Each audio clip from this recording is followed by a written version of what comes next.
Hello and welcome to the CIA Corner. This is where we make commentaries, investigations, and analysis on topical issues.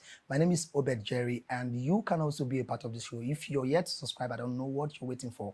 Do well to subscribe, turn on the notification button, connect with us also across all our social media platforms so that when we drop videos like this, you get to receive our notifications. Well, today I would be talking on a story that says the Nigerian Labour Congress are holding their ground on holding their protest come 27th and 28th of February as opposed the advice given to them by the DSS to not hold these protests so that it does not jeopardize the peace of the country. Well, a very interesting one. Let's go for a very quick break. When we come back, we look into the story for the day.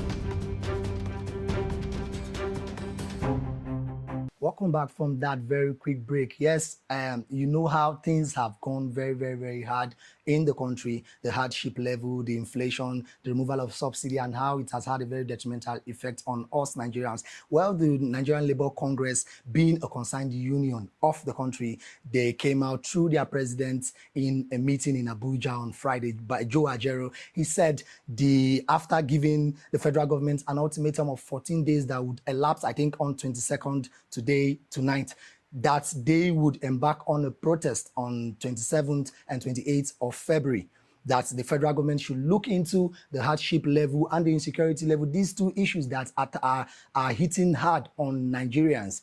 Yes, after what they said just yesterday, we could see that the DSS came out to say, advising the NLC to not embark on this protest, so that they don't jeopardize the peace of the country. That if they go on this strike, on this protest, that it would trigger more protest and even mass revolting, that people would want to come out and do their own also. Well, today being Thursday, the NLC came out and said they are holding their ground on the protest that they decided to embark on, and that they are not looking into the advice given by the DSS, stating that it is their fundamental human right as a union to protest, and it is even their right as citizens, concerned citizens of the country, bona fide citizens of the country. They have that right to protest. Yes, well, that is a very good one. It's a very correct one. But the DSS is saying that if the protest starts, that other unions, other bodies, and other people in the street would want to come out and protest. And to a very low extent does this protest have any effect on the federal government. They do little or nothing about most of these protests. And the DSS, maybe they are trying to avoid what's happened in 2020. We could see what happened in October 2020 during the NSAS era, how lives were lost, properties were destroyed, and all whatnot. Now, from another perspective, they are still saying that some persons wait for these times when concerned bodies protest so that they will use it and instigate different forms of violence. The Labour Congress is saying that they are doing this protest peacefully, that they are not instigating any violence, they are not going against the rule governing protest in Nigeria. But the DSS is saying that some persons out of the union, maybe they are not a faction of the union, they would want to ruin that union, they would want to ruin the country, they want to destroy lives and properties. An instance was when Joe Ajero was attacked last year in the East, when after a meeting, we could see how people attacked him and got him very injured, that it took months for him to heal. So maybe the DSS is trying to divert such issues. They are trying to not make such issues happen again. Because if such issue happen again, the hardship that we are talking about, the insecurity we are talking about in Nigeria would continue to thrive more. And it's more like misplacing our priorities. It's more like leaving the issue as ground and adding more problems to ourselves. Then on the side of the Nigerian Labour Congress, it is their right to protest. The DSS is not even supposed to even tell them not to protest, since they are protesting for the only thing the DSS is allowed to tell them is to protest peacefully, which is their fundamental human right. They would come out to the street, make their plights known, make their worries, if they have suggestions and advice to the government, they are allowed to give it, since we are in a democratic system of government. And then And then the DSS still told the Nigerian Labour Congress to, instead of to shelve off their protests and go for a dialogue with the federal government. We know that in times past before now, they've held several meetings, meeting upon meetings that end up in deadlock.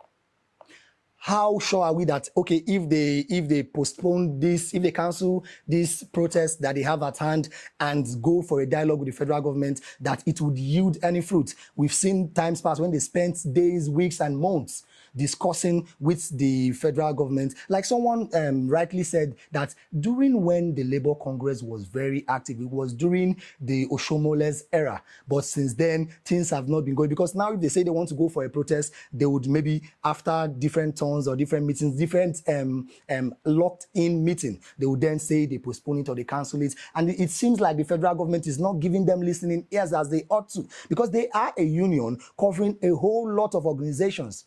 The Labour Congress is a union covering a whole lot of organizations, and you not listening to the Labour Congress means you are not listening to these organizations and these people working in these organizations that are citizens, that were part of the people that voted you in power. At least give them listening ears. We know that the demands they are making, which includes tackling hardship and insecurity, and even the minimum wage and paying of pensions, if the government makes a little step of at least tackling one out of these demands, it will show that they are giving steps ahead. But we could see that the issues that are raised are not even looked into as it's supposed to.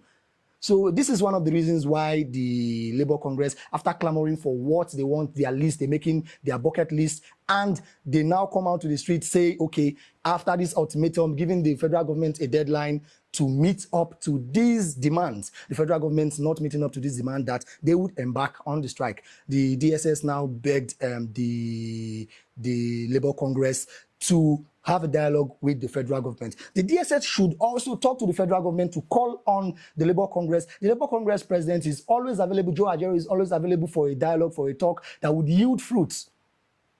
Why the DSS, while advising the Labour Congress to calm down and go to the federal government and tell them, okay, this is what we want, let's do it this way, let's do it it's a very good advice. Then they should also talk to the federal, they are closer to the federal government than the Labour Congress. They should talk to the federal government also. Call these people, you are governing these bodies, you are in charge of these people. Call them and talk to them, give them what they clamor for. Let peace reign. And then even if the Labour Congress does not come out to give the federal government an ultimatum of 14 days and even threatening to go on a strike, the federal government is supposed to, on their own, know that Nigeria is going through a lot of hardship. We could see the price of petrol has gone very, very high. Tanker drivers said they are going on strike even when they've told them to call off the strike. We could see just a few days how the effect was on us, how the cost of transport increased. Some places that you would pay an amount of as low as 100 naira, now they are paying almost 300 to 400 naira. We could see the price of cooking gas, how high the price of cooking gas is. We could see the price of rice, and rumors had it that even the 42,000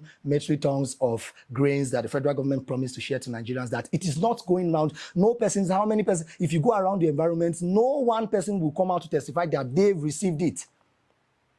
Now we could see how hard the economy is. While we are battling with hunger, we are battling with hardship, we are battling with starvation, we are battling with high cost of transportation. Some persons in different angles are battling with insecurity. This low, we know Nigeria has a poor rate of agricultural produce at the moment. Nigeria used to thrive in agriculture. Now we have a low rate. Now this little faction of Nigerians that delve into agriculture as their own business, we could see that herdsmen and different bandits storm these people, their communities, their farmland, to destroy lives and properties. That is one of the reasons why agriculture is not thriving, and why we are battling hunger. We are still battling insecurity. A hungry man, they say, is an angry man. So if anybody comes out to the street, we've seen places in the southwest, in Lagos, and I think Ondo and Ogun State, or your state, they came out to protest. Their protest is about hunger, not even about good governance, not even about good road, not even about the price of petrol. In 2011, during the Jonathan's era, when Jonathan removed subsidy from 19 naira to 110 naira, we could see that the influencers and big parastatals trooped to the streets to protest, that Jonathan wanted to ruin the country. And one of the reasons why they protested was because he didn't have a huge plan, a huge plan B to support, to boycott that removal of subsidy. But now we could see that the Tinubu's administration immediately in May 2022 removed subsidy.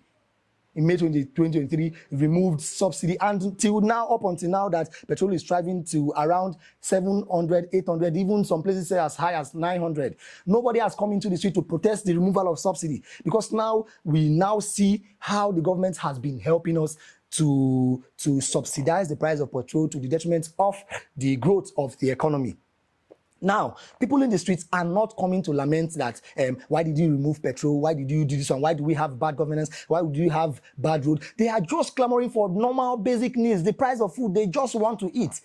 Imagine how our poverty rate has increased just in 3-4 months past. Just in 4 months, the span of 4 months, people are complaining that they are very, very, very hungry.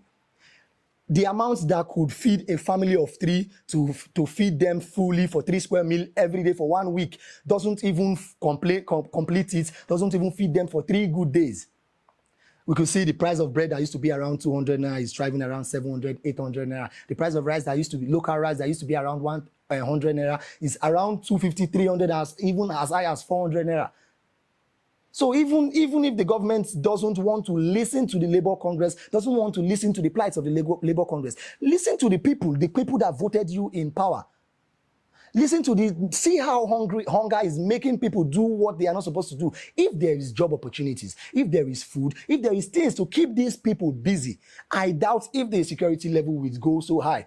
Because they say an idle man is the devil's workshop. Now let's see what the federal government would do. Let's see, since they've listened to the Labour Congress and seen how they've held their ground on embarking on this protest, and maybe after the protest, they embark on a strike. Let's see if the federal government will call them for a dialogue that will yield fruits. Let's see the outcome, and let's see what the DSS would do towards the angle of talking to the federal government. Now, this is where we draw our curtains for today. Do well to subscribe. Follow us across all our social media platforms. Turn on your notification buttons and drop your comment if you have anything to add to what is being discussed here, or if you have a very counter opinion, please drop it in the comment section. My name is Obed Jerry, your co-host for today, and this has been the CIA's Corner here on TAF TV. See you next time.